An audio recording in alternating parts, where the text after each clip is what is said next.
Olá pessoal, tudo bem? Sejam bem-vindos ao canal Daniel Lopes, é sempre um prazer e uma honra contar com a sua audiência. E o pessoal do Quanto Pior Melhor tá felizinho hoje porque saíram algumas notícias ali meio negativas para a nossa economia, porém eles se esquecem que muitas outras coisas positivas estão acontecendo e eu vou mostrar para vocês aqui, como sempre faço no canal Daniel Lopes, onde a gente traz o outro lado da notícia mostrando para vocês aquelas informações que não ganham destaque em outro lugar. O pessoal tá felizinho lá porque tivemos algumas notícias que o PIB recuou no terceiro trimestre, estão falando já que entrou numa recessão técnica. Tivemos ali também a falta de chuvas, né, como um argumento que impactou o PIB com certeza. Tivemos ali uma escassez de chuva, uma crise hídrica histórica, além de geadas que tivemos. É claro que isso atrapalha muito, atrapalhou um pouquinho a balança comercial também, registrando déficit depois de 10 meses. O final da safra também da soja atrapalha um pouquinho, porque nós tivemos ali uma redução das próprias exportações, mas o que eles não dizem para você é o lado positivo, é que apesar disso, no acumulado do ano, até o mês de setembro, o PIB brasileiro apresentou avanço de 5,7% em igual período de 2020. Lembra no ano passado, quando o pessoal dizia que o Brasil ia cair 10% do PIB, caiu só 4%, enquanto muitas potências aí como a Alemanha caíram muito mais do que isso, e eles erraram a mão aí? Lembra aquela matéria pesquisa feita pelo pessoal da Federal de Minas Gerais mostrando que as ações do governo preveniram o PIB de cair aí muito mais até 2040, resolvendo um problemão que a gente teria? Essa parte eles não mostram. E tem muito mais notícia legal aqui para vocês. Só quero antes disso lembrar que hoje, nessa quinta-feira, dia 2 de dezembro de 2021, é o último dia da promoção da Livraria Daniel Lopes. É o último dia para você garantir presentes aí de livros, e quem gosta de ganhar livros são pessoas assim muito bacanas, muito simpáticas. Então aproveite que você pode comprar presente de Natal aí, os livros saindo com até 60% de desconto. Você tem esse lançamento aqui da Ana Campanholo, com quem eu vou fazer uma live em breve, preste atenção e fique atento. Esse guia de bolso aqui muito legal, tá certo? Um lançamento sensacional, e todos aqueles livros do nosso Clube de Leitura 2022, né? O livro do Mises, A Vida Intelectual com 58% de desconto, esse aqui do Albert Nock, C.S. Lewis, esse aqui do David Horowitz, um clássico, o clássico do Orwell, esse aqui também, Ponerologia, mais uma série de livros aí, todos com desconto inacreditável. Aqui embaixo, só hoje é o último dia. Então tá o pessoal aí do Quanto Pior Melhor falando, aí ó, viu como é que o trabalho do Guedes tá ruim? A balança comercial registrou déficit depois de 10 meses, né? O PIB caiu e ficamos aí numa recessão técnica e tal, por aí vai. Só que eles se esquecem de alguns detalhes, tá? 17 dias depois da visita do ministro Paulo Guedes lá ao Oriente, o ministro Paulo Guedes conquistou algumas vitórias importantíssimas. Presta atenção, quando o ministro Paulo Guedes estava lá, ele começou a falar, né, que o Brasil busca os petrodólares para investimento no país, pregando otimismo com o crescimento da economia brasileira, admitiu ali que os juros deveriam subir por mais um tempo para conter a inflação, participou também da feira de aviação, isso no dia 14 de novembro. E ele falando sobre esse otimismo, que ele estava indo lá, fazendo umas conversas bem legais, e o pessoal rindo, o pessoal do Quanto Pior Melhor ali, zoando e tal. 17 dias depois da ida, simplesmente estão entrando no Brasil 10,1 bilhões de reais, porque a Petrobras vendeu a sua primeira refinaria do Brasil por esse valor bilionário, e o negócio foi adquirido por um grupo exatamente lá dos Emirados, ok? Petrobras finalizou então nessa terça-feira a venda da refinaria Landulfo Alves, tá? Lá em São Francisco do Conde, na Bahia, e os seus ativos logísticos. Essa aquisição foi concluída pelo Mubadala Capital, lá dos Emirados, com pagamento de 1,8 bilhão de dólares, que equivale a 10,1 bilhões de reais, valor que reflete aí o preço da compra. O contrato prevê ainda um ajuste final no valor da aquisição, que espera que seja apurado nos próximos meses.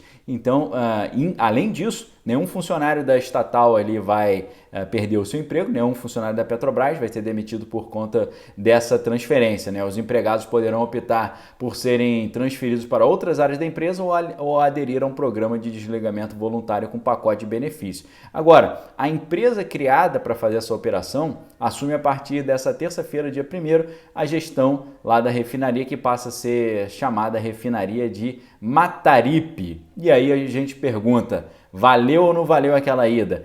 É ou não é uma demonstração do interesse internacional no Brasil?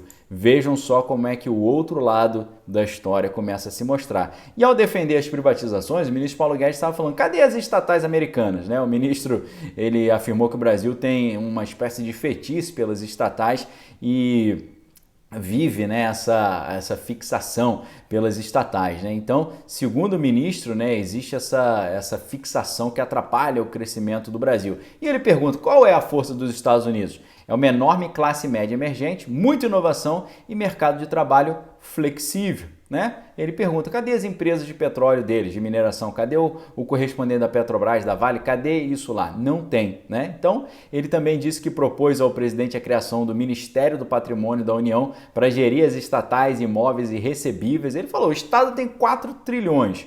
1 trilhão em imóveis, 1 trilhão em estatais, 2 trilhões em recebíveis, uma fortuna incalculável e o povo ali passando necessidade, né? Então ele defendeu que parte desse valor fosse direcionada a um fundo de erradicação da pobreza. O governo já avaliou também abastecer esse fundo com a venda de estatais e os próprios dividendos das empresas, né? Ele falou que tem uma estratégia muito boa porque você consegue alimentar esse fundo ali vendendo os ativos e enchendo ali o tanque do fundo para ele poder fazer os trabalhos importantes sociais. Para o ministro, se isso se concretizar, esses valores não estariam dentro do teto de gasto, né, que é a regra que limita ali a maior parte das despesas da União relacionada à inflação do ano anterior. Ele fala, se você quiser diminuir o Estado, não se aplica o teto, né? Concluiu. Então, para você ter ideia, atualmente existe a Secretaria de Patrimônio da União, que fica no guarda-chuva ali do Ministério da Economia, que administra os bens da União, além de controlar e fiscalizar o uso desses imóveis, né?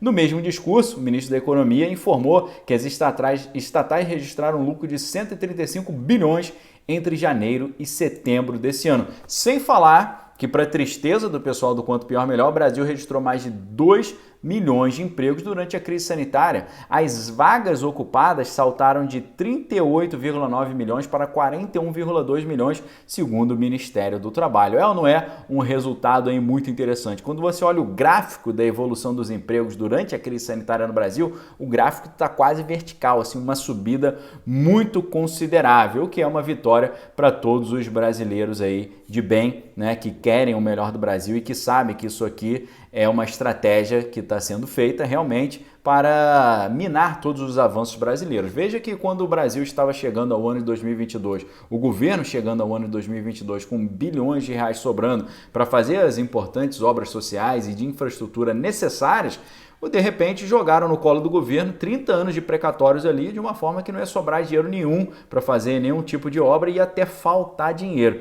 Mas aí, graças a Deus, com esse negócio aí da PEC dos precatórios, isso vai ser contornado, né? Os valores das pessoas menos favorecidas vão ser garantidos, os valores postergados serão os valores onde os credores são das grandes empresas. Então, isso aí é muito positivo também. Uma grande disputa maquiavélica, né? Para citar um dos livros que a gente citou aqui, o Maquiavel, A Confusão Demoníaca, que está com 50% de desconto.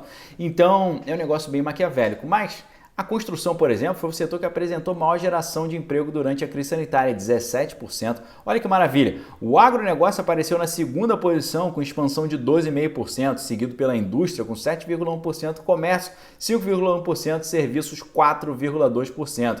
Roraima criou mais empregos durante a pandemia, um aumento de 14%. A última posição ficou com o Rio de Janeiro, que registrou uma expansão inferior a 0,1. Infelizmente, né, meu estado natal, não minha cidade natal, mas o estado natal. São Paulo, né, considerado o estado mais rico do país, teve o 7º resultado ali pior, com só 5,5%, e ficou abaixo da média nacional. Mas tivemos aí informações muito positivas. Num dia hoje, então, que o pessoal do Quanto Pior Melhor está triste, nós mostramos aqui algumas notícias bem legais, bem interessantes. 17 dias depois da visita, 10 bilhões de reais entrando, o pessoal dos Emirados de olho. Estão de olho na Braskem também, querem comprar outras empresas aqui no Brasil, enquanto está todo mundo dizendo que o Brasil não está um lugar legal para investir, o pessoal está querendo investir muito aqui, ok, pessoal? É ou não é um vídeo para você compartilhar para poder contrapor todo esse pessimismo que a gente vê aí? Último dia da promoção na Livraria Daniel Lopes, descontos especialíssimos, títulos clássicos aqui, fiz uma curadoria, eu separei assim os mais inacreditáveis para vocês, tudo com descontos aí que vão até 58% de desconto, tem que aproveitar. Tem que aproveitar, link aqui embaixo, forte abraço, fique com Deus, examine suas coisas, retém que é bom, até mais tarde, valeu!